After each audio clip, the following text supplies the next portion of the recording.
하나님께서는 온 인류를 구원하시기 위하여 자신의 독생자 예수 그리스도를 세상에 보내어 십자가에서 죽게 하셨습니다. 누구든지 이 예수를 믿고 받아들이면 구원을 얻게 됩니다. 이 말이 어렵습니다. 말 뜻을 몰라서가 아니라 잘 이해가 안 됩니다. 아니 어떻게 2000년에 죽은 예수를 믿으면 내가 구원을 받는다는 말인가? 도대체 믿음이라고 하는 것은 무엇인가? 이런 생각을 합니다. 믿는 사람에게는 별 문제가 없지만 아직 안 믿는 사람에게는 이 말이 어렵습니다. 로마서 10장 13절에 보면 누구든지 주의 이름을 부르는 자는 구원을 얻으리라 라고 말씀되어 있고, 사도행전 16장 31절에 보면은 주 예수를 믿으라 그리하면 너와 내 집이 구원을 얻으리라. 사도행전 4장 12절에 보면은 하나님께서는 예수 그리스도 외에는 이 세상을 구원할 이름을 주시지 않았다라는 말씀을 하고 계십니다. 영접하는 자 곧 그 이름을 믿는 자들에게는 하나님의 자녀가 되는 권세를 주셨다, 이렇게 말씀하고 있죠. 하나님은 이 놀라운 믿음의 비밀, 예수 그리스도를 믿음으로 구원 얻는다는 비밀, 그러나 하나님의 택함을 받지 않고 성령의 기름 부으심을 받지 않으신 인간적인 사람들은 이 말을 이해를 못합니다. 받아들이지를 못합니다. 그래서 하나님은 오래전에 아브라함이라는 사람을 택해서 믿음으로 구원을 받고 의롭다함을 받는다는 것이 무엇이냐를 말로 설명하시지 않고 글로 설명하시지 않고 아브라함이라고 하는 한 사람을 택하셔서 25년 동안 하나님이 그에게 역사하셔서 그 아브라함의 생애를 통하여 믿음이라는 것을 설명해 줍니다.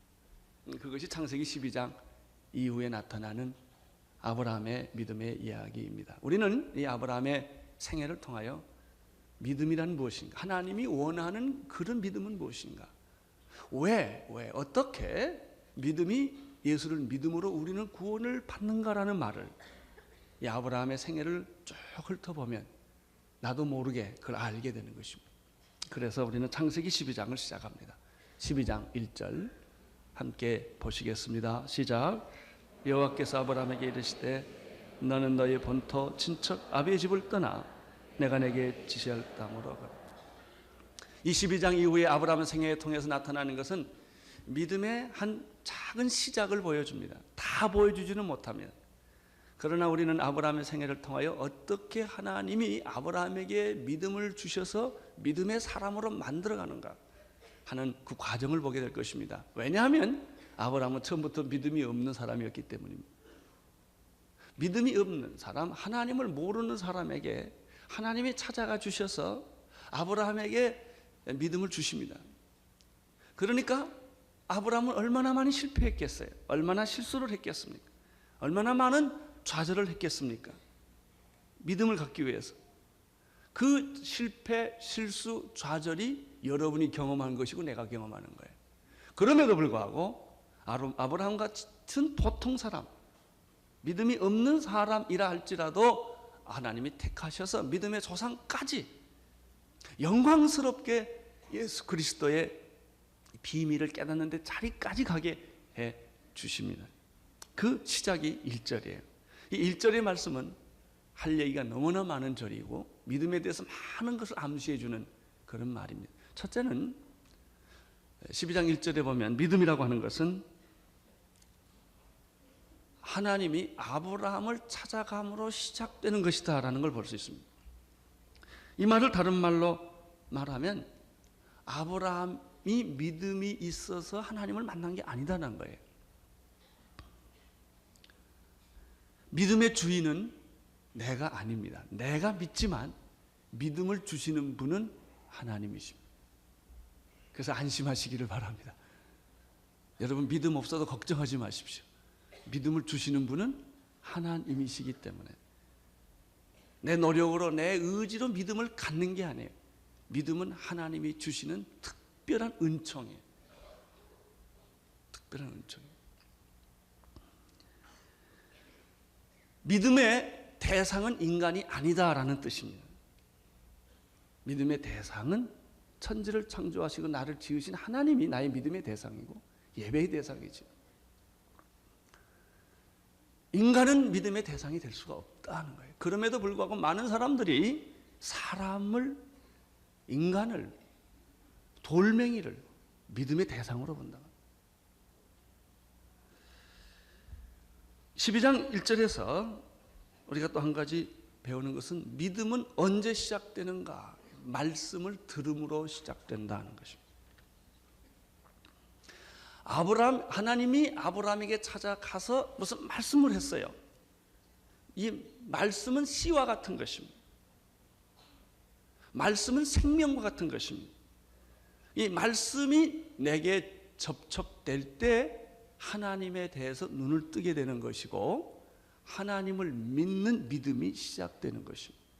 따라서 하나님의 음성을 듣지 못하고 말씀을 받지 못하면 10년, 20년 교회에 나와도 믿음은 시작되지 않았다라는 것이죠. 나는 이런 의미에서 여러분들이 설교를 잘 들으시고 성경 공부를 하시고 성경을 읽으시고 말씀을 여러분이 접촉하는, 듣는 그런 기회가 되기를 바랍니다. 씨를 뿌리면 한 알의 씨는 땅에 떨어져 썩어 죽지만 새싹이 나오는 것입니다. 말씀을 심으면 믿음의 싹이 나오는 것입니다. 이것을 우리는 이 1절에서 봅니다. 하나님께서 아브라함에게 이르시되 이렇게 말씀하신 것입니다. 믿음이라고 하는 것은 12장 1절에 또 보면 단절로부터 시작된다. 12장 1절을 보시면 떠나라는 말이 나옵니다. 너는 너의 본토 친척 아비의 집을 떠나라는 말에 언더라인해 보십시오. 떠나. 그 다음에 내가 내게 지시할 땅으로 가라. 그럼 라는 두 단어가 나옵니다. 떠나라, 가라. 믿음은 이 두 단어로 설명이 됩니다. 떠나는 데서부터 믿음이 시작되고 하나님이 가라는 곳에 감으로 믿음은 완성이 된다. 믿음은 하나님의 선물이다. 내 안에 없는 것이다. 하나님이 주시기 때문에 내가 믿음을 갖는 것이다. 믿음을 갖는 자격은 없다. 자격이 있어서 믿음을 받는 게 아니고 믿음이 없지만 하나님이 믿음이 있으시기 때문에 나에게 그 믿음을 주셔서 처음에는 실수하고 실패하고 좌절하고 넘어지고 하지만 마치 어린아이가 잘하는 것처럼 그러면서 하나님이 마지막에는 하나님이 원하는 믿음까지 우리를 가게 하는 것이다. 하나님이 원하는 믿음이란 마지막에 예수 그리스도를 만나고 보게 하는데 믿음의 목표가 있다. 그래서 아브라함도요 75세 부름을 받아가지고 그가 믿음의 클라이막스 때는 누구를 죽여야 되냐면 자기 아들을 죽여야 돼요. 포기하지 않으면 믿음은 안 생겨요. 단절하지 않으면 믿음은 안 생겨요. 그런 과정은 갈대아 우르를 떠나지 않으면 믿음은 시작하지 않아요. 이게 믿음의 세계입니다. 자기 아들을, 그 청소년 된 자기 아들을 그렇게 사랑스럽고 예쁘고 100세 난 자기 아들을 자기 손으로 찔러 죽이려는 결단이 없으면 믿음이 안 생겨요. 그러나 하나님은 그 아들을 죽이게 하지 않는다. 마지막 순간에 하나님의 어린 양이 숲에 걸려 있는 걸 보게 합니다. 아브라함 당시에는 예수라든지 십자가라든지 이런 말은 몰랐어요. 그러나 그 개념은 알았어요. 대신 죽는, 내 아들 이삭 대신에 누군가 죽는, 그것이 어린 양이라는 것을 그때 알았어요. 이게 믿음이에요. 그래서 예수가 나를 위해서 십자가에 피 흘려 죽었다는 사실을 까지 가는 것, 이게 믿음의 하나님의 목표예요. 믿음은 내가 믿음을 가지려면 포기하지 않고는 믿음은 시작되지 않는다. 그래서 아주 중요한 메시지입니다. 우리들의 믿음의 갈등은 덫이라는 데 있습니다. 자기 것은 포기하지 않고 하나님 자꾸 뭘 더 달라는 거예요. 나 오래 살게 해달라, 건강하게 해달라. 지금 마음이 불안한데 하나님은 그 불안의 원인을 제거하라 이렇게 말하면 나는 그건 좀 건들지 마시고 불안만 좀 어떻게 없게 해달라. 내 요구는 이런 거예요. 하나님은 뿌리를 고치기를 원해요. 뿌리를. 근데 우리는 그거 건들면 아프고 힘들고 다 복잡해지니까 내 가정은 건들지 말고, 나는 건들지 말고, 내 성격 건들지 말고, 내가 해왔던 거 건들지 말고 요거 좀 잘하게 해달라는. 하나님은 그렇게 하면 너 망한다, 이게 망한다. 망해도 좋으니까 그거 좀 해달라. 우리는 그거예요. 이게 하나님과 그 인간 사이의 싸움과 갈등이에요. 옛사람이 죽지 않으면 새사람은 없다. 하나님 날 좀 건들지 말라. 이게 날 건들지 말고 나는 좀 그대로 놔둔 채 조금 더 달라. 이게 덧칠이에요, 덧칠. 그래서 믿음이 안 생기는 겁니다. 믿음이 없는 거예요. 죽으십시오. 그러면 살아납니다. 포기하십시오. 그러면 얻습니다. 그래서 하나님은 아브라함에게 너는 너의 본토, 친척, 아비의 집을 뭐하라? 떠나라. 과거를 버려라. 떠나서 내가 내게 지시한 땅이 아니고 지시할 땅으로 가라. 그러니까 뭐가 안 보이죠. 오로지 보이는 건 순간순간 하루하루밖에 없어요. 그래서 하루하루 살아요. 그런 찬송도 있잖아요. 우리의 기독 크리스천의 삶은 내일이 안 보이는 거예요. 믿음으로는 보이지만 현실로는 안 보여요. 하루하루 날마다 이렇게 살아가는 것입니다. 이것이 믿음의 삶이에요. 하나님은 믿음을 이렇게 책에 다 설명하지 않으셨어요. 글을 쓰지 않으셨어요. 하나님은 믿음을 어떻게 가르쳐 주냐?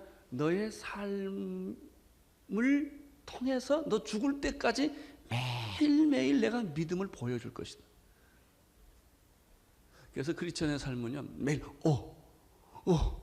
와 이러다 죽는 거예요.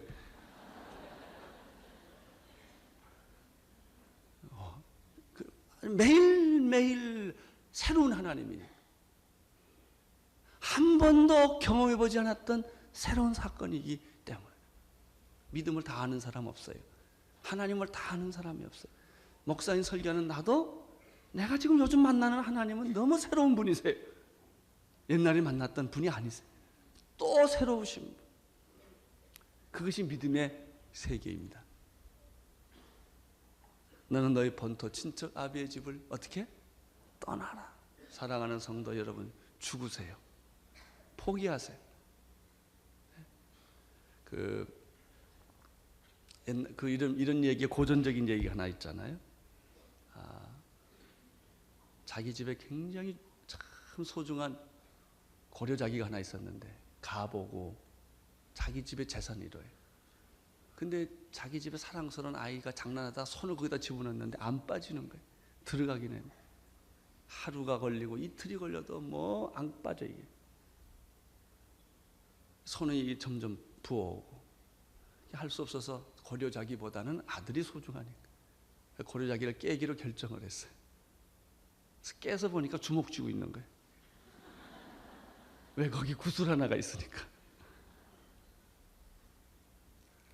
우리는 세상의 시시한 것들을 너무 꽉 쥐고 있기 때문에 영원한 것을 잊어버리고 있어요. 그리토리 토이스 in my hand. 내 손에 너무나 많은 장난감이 많아. 그거를 내 손을 펴라 이거예요. Take your hand. 내 손을 달라. 근데 사람들은 세상께 너무 그 시시한 것들이 좋아서 꽉 쥐고 있죠. 이걸 놔야 너를 포기해야 하나님이 주세요. 더 놀라운 걸 주세요. 그러나 인간은 자기께 소중해요. 이제 하나님은 2절에서 믿음의 약속과 축복이 무엇인지를 설명을 합니다. 2절 함께 읽겠습니다. 시작. 나는 내가 너로 큰 민족을 이루고 내가 내게 복을 주어 내 이름을 창대케 하리니 너는 복의 근원이 될지라. 1절은 믿음의 본질에 대한 설명이 있고요. 2절은 그러면 믿음에는 무엇이 있는가? 믿음의 내용은 무엇인가? 믿음은 어떤 약속이 있는가, 믿는다면 무슨 결과가 있는가에 대한 이야기입니다. 여러분, 하나님께서 주시는 믿음에는 약속이 있습니다. 그리고 그 약속이 축복입니다. 약속이 만약 없다면 성취가 어찌 있겠습니까? 약속이 있으니까 성취가 있죠. 약속은 지금 이루어지는 것이 아니라 미래에 이루어질 사건입니다. 우리는 세상에서 이런 기본적인 개념을 경험합니다. 어떤 사람이 그 말이 사실이라는 것을 확인하기 위하여 여러 증거를 갖다 대죠. 학자들은 글을 쓰면 풋노트를 답니다. 이것은 그냥 어디서 뭐 주워 들은 얘기가 아니다. 이건 이런 근거가 있는 얘기다라는 얘기를 뭐 무슨 책에서 인용하고 무슨 책에서 인용하고, 그렇게 그 학자들 보면은 그 논문에는 언제나 풋노트가 있습니다. 그것이 사실이라는 걸 증거하는 것이죠. 과학자들은 어떤 가설을 만들 때 그것이 과학적 사실이라는 증명의 과정을 붙여야 합니다. 뭐 거기까지 갈 거 없고 집계약에도 계약서 씁니다. 그래서 하도 요즘은 말을 안 믿으니까 녹음기를 갖다 대고 이렇게 이게 하도 뒤에 가서 거짓말하니까 뭐 이러기도 합니다.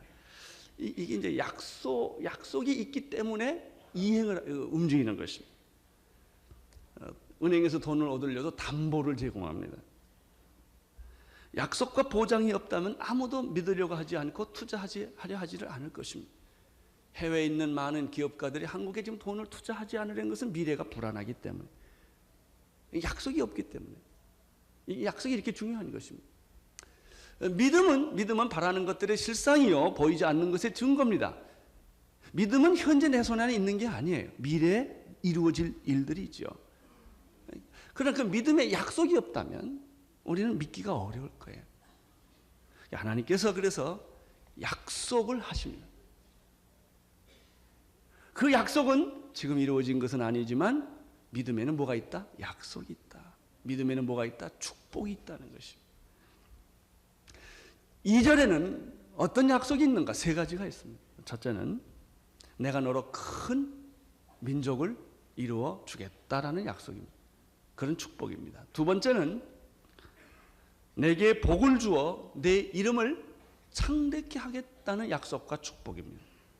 세 번째는 너는 복의 근원이 될 것이라는 약속입니다. 이런 일들이 다 현실적으로 이루어지지 않는 일이죠. 미래에 이루어질 약속이에요. 그 약속을 바라보고 약속을 믿는 것이 믿음이에요. 예수 그리스도를 믿으면 구원을 얻는다. 예수 그리스도를 얻으면 하나님의 자녀가 된다. 천국 간다. 이거 다 약속이에요. 약속. 그래서 아브라함이 하나님을 믿음으로 의롭다 여긴 것처럼 이 믿음의 모범, 모델을 지금 하나님이 아브라함에게 경험을 시키는 거예요. 실패를 통하여. 이것은 먼 훗날 내가 전 인류를 구원할 아들 예수 그리스도를 세상에 보내 십자가 못 박혀 죽을 터인데 어떻게 그 예수 그리스도의 십자가의 죽음이 나의 구원이 될 수 있을 것인가? 누구든지 이러한 사실을 아브라함처럼 믿으면 너는 구원을 얻게 될 것이다.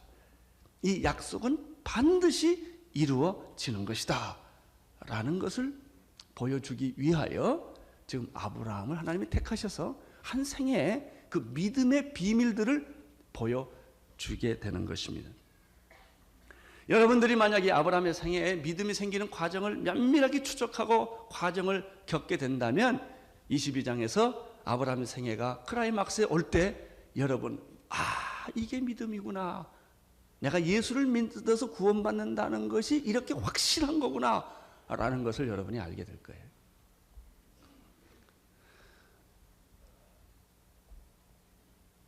이 약속은 3가지 특징이 있습니다. 첫째는 일방적이라는 것입니다.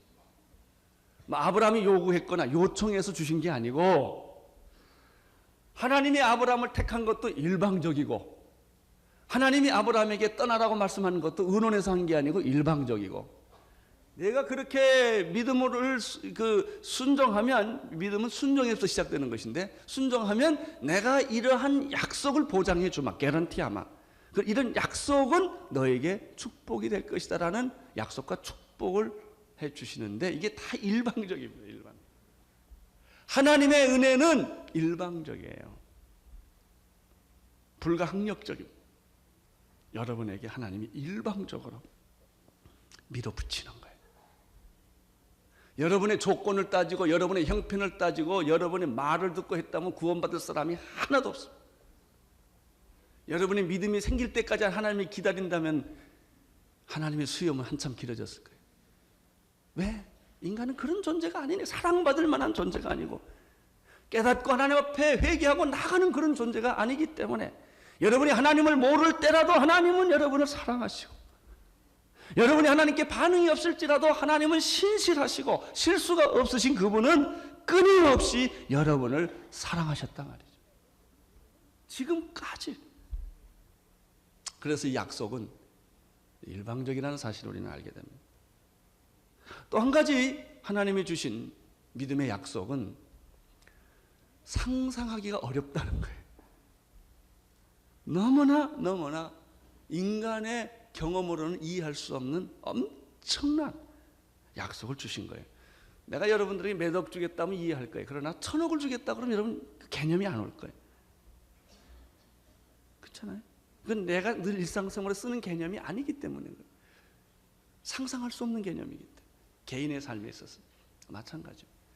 왜 믿음을 우리가 받아들이기 어렵냐면 그 약속이 너무나 큰 것이기 때문에, 너무나 엄청난 것이기 때문에 그렇습니다. 예수를 믿으면 하나님의 자녀가 된다는 것은 너무나 엄청난 거예요. 내게 천국을 주겠다는 것도 너무나 엄청난 거예요. 그게 너무나 엄청나기 때문에 실감이 안 되고 잘 못 믿게 되는 것이죠. 요즘 백화점 보니까 경품들을 주는데 우리 교인이 하는 백화점 보니까 자동차 7대 마티스를 내놨더라고요. 요즘 뭐 아파트 내놓고 막 그런다고 하더라고요. 근데 그거를 타는 건 이해가 돼. 재수가 좋으면 아무튼 걸려가지고 그걸 탄다. 우리 교회 샤이닝 글로리에서 일하시는 자매님 하나가 마티스 차를 하나 탔어요. 너무 다들 놀랐어요. 갑자기 우리 교인 자매 얼굴이 크게 나오고 당선이 됐어요. 로또 복권 말이에요. 복권으로 일확천금 얻는 건 이해가 돼요. 그 신문에도 가끔 나죠. 그러나 하나님이 약속한 건 이해가 안 돼요. 너무 커서 그런 로또나 그런 복권이나 이런 게 아니기 때문에. 근데 이것을 공짜로 준다는 거예요. 그러니까 더 안 믿어져요.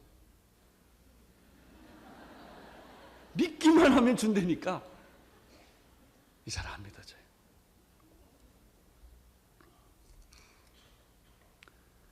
현재에만 주는 축복이 아니라 영원까지 가는 축복이기 때문에 그렇습니다. 내가 너로 큰 민족을 이루게 하겠고, 아직 아기도 없는데 내 자손이 하늘의 별처럼 바다의 모래알처럼 있게 될 것이고, 너는 복을 받아서 내 이름이 온 인류에 두고두고 내 이름이 갈 것이고, 너는 복의 근원이 될 것이다. 너를 축복하는 자는 다 축복받고 너를 저주하는 사람 다 망할 것이고. 이게 이해가 됩니까? 세 번째는 하나님이 하신 약속은 반드시 지켜진다는 것입니다. 이게 특징이에요. 사람이 한 약속은 변하거나 바뀌거나 세월이 흐르면 약화되는 것인데, 하나님의 약속은 세월이 갈수록 분명해진다. 나는 잊어버렸을지라도 하나님은 잊지 않으신다는 거예요. 그래서 반드시 그 약속은 지키신다는 특징이 이 하나님이 하시는 약속 가운데 있습니다.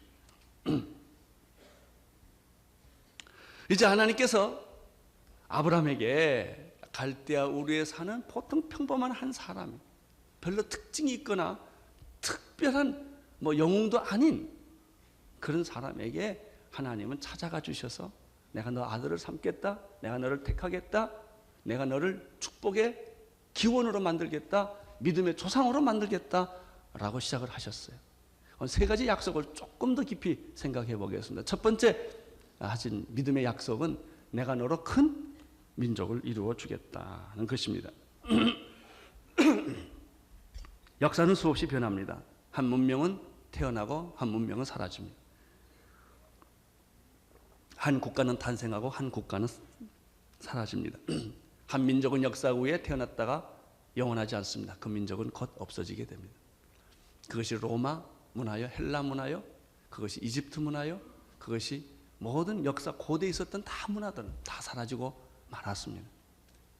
그렇게 한 세대를 영웅이 지배했고 한 민족이 지배했고 한 국가가 지배했고 영원히 갈 것 같았지만 다 사라졌습니다. 지금 있는 나라들도 언젠가는 다 사라지게 될 것입니다. 국가는 영원하지 않습니다. 민족도 영원하지 않습니다. 문명도 영원하지 않습니다.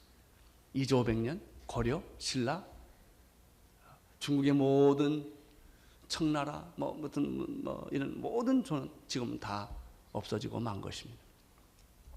그런데 하나님께서 한 민족을 큰 민족으로, 영원한 민족으로, 역사가 끝날 때까지 그 민족을 영원한 민족으로 축복해 주겠다고 하니까 이게 얼마나 놀라운 축복입니까?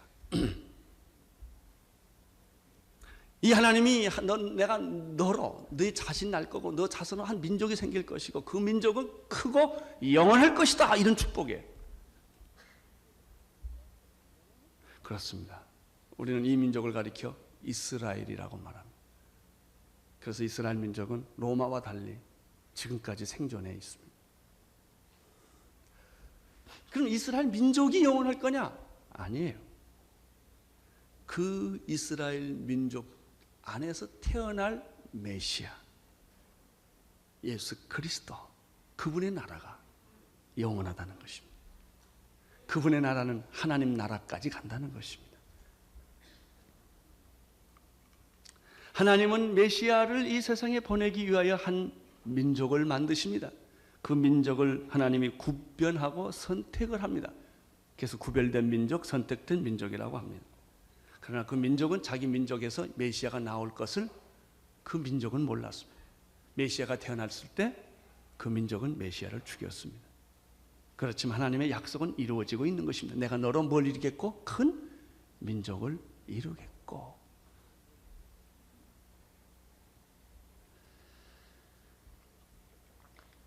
하나님은 아브라함을 통하여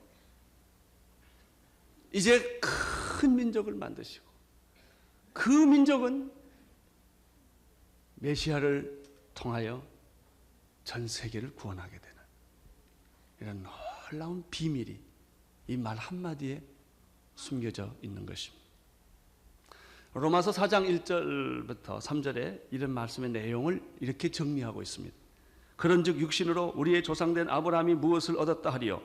만일 아브라함이 행위로서 의롭다 하심을 얻었으면 자랑할 것이 있었으리니와 하나님 앞에서는 없느니라. 성경은 무엇을 말하느냐? 아브라함이 하나님을 믿음에 이것이 저희에게 의로 여김 바 된 것처럼 아브라함의 씨 가운데서 이스라엘 백성이 나올 것이요, 이스라엘 민족 가운데서 메시아가 나올 것이요, 누구든지 그 예수 그리스도 메시아를 믿으면 정말 하나님의 나라가 이 땅에 이루어지는, 하늘나라가 이루어지는 큰 나라, 큰 민족, 큰 백성이 될 것이요. 이 예언의 성취가 예수 그리스도에게서 완성이 됩니다. 두 번째, 하나님이 아브라함에게 또 약속한 것은 너로 큰 민족을 이루겠고, 이 말을 들을 때 아브라함은 무슨 소리인지 전혀 알아듣지 못했겠고 그 주변의 사람도 몰랐고 죽어도 몰랐고 한참 지나도 몰라요. 하나님의 약속이라는 건 이런 거예요. 하나님 여러분에게 축복해 주세요. 여러분을 사랑하세요. 그걸 다 몰라요. 어느 날 인생의 고난의 길을 걷다가 그 하나님의 사랑을 깨달아요. 축복을 깨달아요. 그래서 사람이 피 얻듯 우는 거예요. 하나님, 어찌 그렇게 나를 사랑하십니까? 어떻게 그렇게 나를 축복해 주십니까? 근데 생각해 보니까 그때 축복한 게 아니라 내가 태어날 때부터 축복했거든. 그래서 교통사고 안 나게 해주시고, 교통사고 나도 자동차는 폐차장 가도 나는 싹 건져주시고, 그런 생각이 다 나요. 그래서 그냥 그 은혜를, 이제 축복을 느끼기 시작하는 거예요. 두 번째 축복은 내가 너에게 복을 주겠는데 내 이름을 창대케 할 것이다. 하나님은 우리에게 복을 주신다고 말씀하셨습니다. 이 말씀 속에서 배우는 게 뭡니까? 복은 하나님이 주신다는 거예요. 사람은, 인간은 복을 받는 존재이지 복을 주는 존재가 아니라는 것입니다. 그러나 많은 사람들은 착각합니다. 인간이 복을 줄 수 있는 존재라고 착각을 합니다. 모든 인간은 복에 굶주려 있습니다. 복 받기를 원하고, 복이 인생의 목적이. 그래서 방석에도 복자 써놓고, 문짝에도 복자 써놓고, 귀걸이에도 복자 써놓고, 복이 미쳐 있어요. 여러분, 결국 인간이라는 건 가만 보면 복을 추구하는 존재. 권력을 갖는다, 공부를 한다, 뭐 에어로빅 한다, 이게 다 오래 살겠다는 거고, 좀 잘 살겠다는 거고, 돈 좀 많이 벌겠다는 거고, 자기 이름 좀 내보겠다는 거고, 뭐 그런 거예요. 그런데 인간이 추구하는 그 복들은 영원하지 않는데 문제가 있어요. 순간적으로 내 손이 잡혔듯 하면 빠져나가고, 건강한 듯 싶으면 언젠가 암에 걸리고, 영원히 살 것 같은 내가 죽을 수밖에 없는 존재고, 순간적인 나에게 행복을 주었지만은 그것은 나에게 영원한 것이 아닌 그런 쓰레기 같은 복들, 다 없어지는 복들을 붙들고 이것이 영원하기를 기도하고 그렇게 살아가는 것이 그 인간의 모습이 아니겠습니까? 근데 하나님은 그런 복이 아니고 진짜 복을 주겠다. 영원까지 이르는 복, 사라지지 않는 복, 썩지 않는 복, 이런 복을 내가 너에게 주겠다고 하는 것입니다. 인간의 마음속에는 복을 원함이 있지요. 그러나 인간의 마음속에 있는 것은 복이 아니고 저주입니다. 여러분 마음에는 저주가 있어요. 쓰레기들이 있다고요. 그 쓰레기를 치워주시고 저주를 몰아내주시고, 하나님께서 여러분의 마음속에 하나님이 주시는 순수하고 영원하고 놀라운 그런 축복을 하나님은 여러분에게 부어주시기를 원하십니다.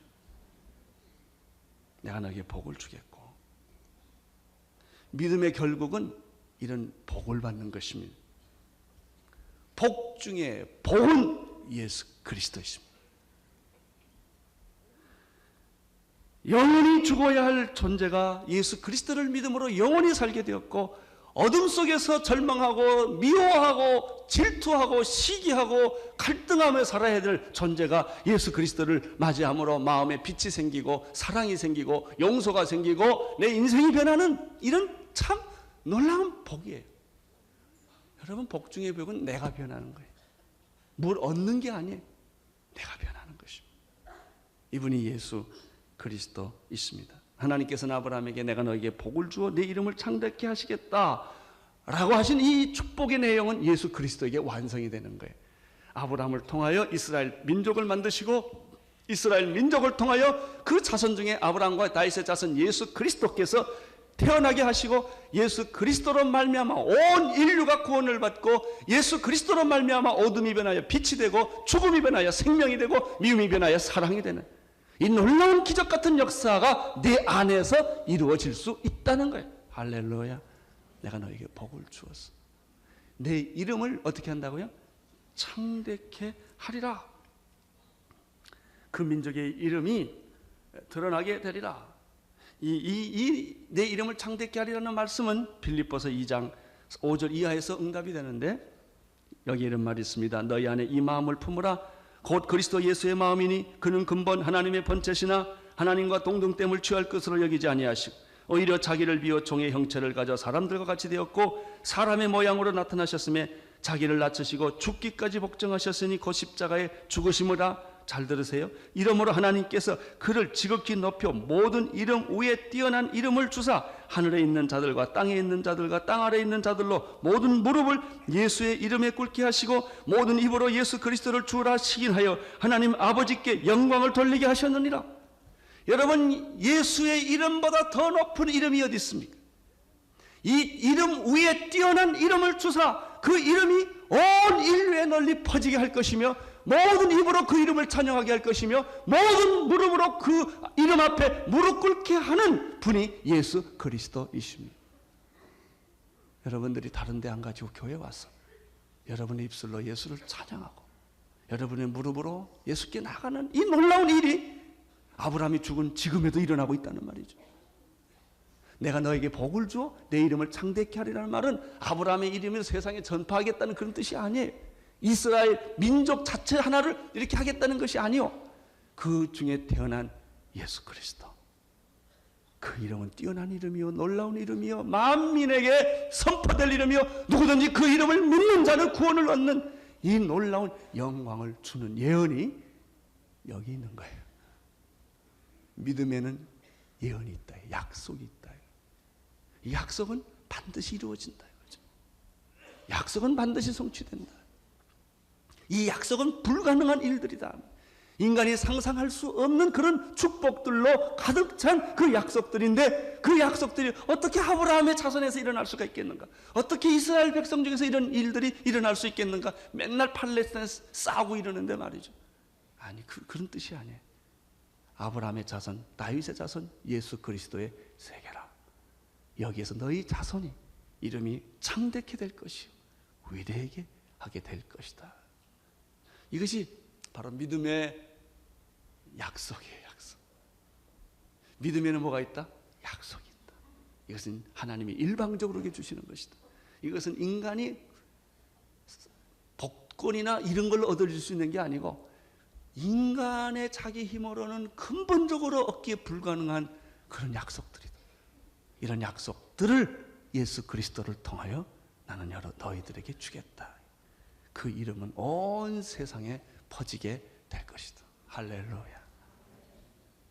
여러분 우리에게는 이런 믿음의 개런티, 약속이 있는 거예요. 보증이 있는 거예요. 그래서 우리는 현실이 아무리 고달프고 어렵고 힘들고 의심이 나고 짜증이 나는 현실이지만 무엇을 바라봄으로? 그 약속들을 바라봄으로. 그 약속들은 뭐함으로? 믿음으로. 우리는 이 세상을 이기고 궁극적으로 하나님의 승리와 함께 승리할 줄로 믿습니다.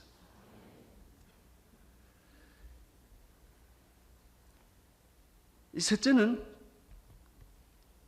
내가 너를 뭘로 만들어주겠다? 복의 근원으로. 너는 큰 민족 만들어주겠다. 내 이름을 크게 만들어주겠다. 세 번째는 내가 너를 복의 근원으로 만들어주겠다. 이렇게 말씀하셨습니다. 너는 복의 근원이 된다. 여러분 복의 근원은 하나님이지 인간이 아니에요. 그러나 누구든지 이 믿음을 가진 사람은 복을 나누어 주는 사람이 될 것이다. 복은 내게서 도는 것인데 내가 주는 복을 가지고 너는 너만 살 뿐만 아니라 모든 사람을 다 축복해 주는 사람이 될 것이다. 너는 복의 근원이 될 것이다. 내가 그 집에 시집감으로 그 집은 복받게 될 것이다. 내가 그 나라의 선교사라 감으로 그 나라는 복받게 될 것이다. 그래서요 예수 믿으면 이런 배짱이 생겨. 나 만난 사람은 다 복받아라. 내가 얼마나 복덩어리냐. 예? 그런 생각이 들어요. 아니 나는 사실 그런 생각이 들어요. 하용조 목사 만난 사람은 다 복받을지어다. 나는 그래.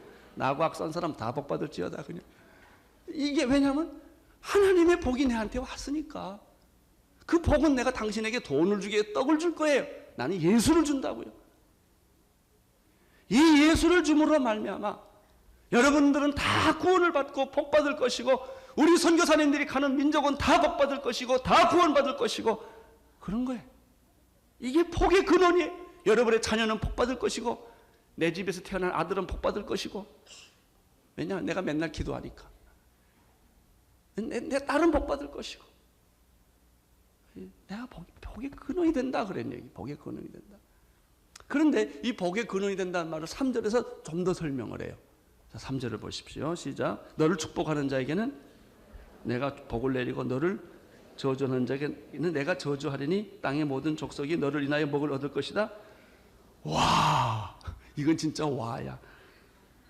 아니 이럴 수가 있어요? 나한테 잘해주는 사람 하나님이 다 복 주시고 나한테 힘들게 하는 사람 다 저주가 임할지어다 이런 소리거든요. 이렇게 독선적이고 이렇게 편파적이고 이게 이렇게 말이 안 되는 그런 얘기가 여기 있다니까요. 그리고 그것이 사실이고 할렐루야. 믿음의 축복이 이렇게 큰 거예요. 믿음의 약속이 이렇게 큰 거예요. 그런데 이것을 역사적으로 다시 살펴보면 맞는 말이에요. 역사는 AD와 BC로 갈라집니다. 예수라는 분이 태어나는 것을 기점으로 AD와 BC가 갈라져요. 여러분의 인생에 예수가 들어오므로 여러분의 인생은 AD와 BC로 갈라집니다. 근데 예수님을 믿고도 이거 안 갈라진 사람, 믿는 건지 안 믿는 건지 주일날은 그냥 기계같이 교회 왔다 가고 그 이상 아무것도 안 일어나는 사람, 물과 기름은요 섞어지지 않아요. 여러분이 헷갈리는 사람 많아요. 오늘 회개하시고 다 분명하기를 축원합니다. 여러분 보통 여자를 만나면 이 여자도 만나고 저 여자도 만나요. 이 여자하고도 웃고 저 여자도 웃어요. 그러나 그 여자하고 관계가 깊어지면 어떻게 돼요? 다른 여자를 잘 안 만나게 되죠. 그 여자만 만나게 돼요. 사랑이 깊어지면, 하나님하고 깊어지면 다른 걸 포기하게 돼요. 이것도 하고 저것도 그렇게 안 돼요. 사랑은 순수성을 요구해요. 사랑은 진실을 원해요. 사랑은 부분을 원하지 않습니다. 전부를 요구합니다. 예수도 믿고 세상도 살고 처음엔 돼요. 나중에는 안 돼요. 안 된 사람은 뭐예요? 깊이 안 들어간 사람. 그건 믿음도 없는 사람들이에요. 믿음을 정말 가지면 이렇게 못 살아요. 그렇게 살 수 없어요. 깊어졌기 때문에. 여러분, 너를 축복하는 자를 내가 뭐하고? 축복하고. 내가 너를 저주하는 자를 내가 누구 얘기해? 하나님 얘기해요. 그렇게 하겠다는, 그렇게 너를 축복해 주겠다는 거예요. 결국은 너 때문에 모든 족속이 다 축복을 받게 될 줄로 된다는 거예요. 할렐루야. 온누리교회 때문에 한국이 복받을지어다. 나 그런 생각을 해요.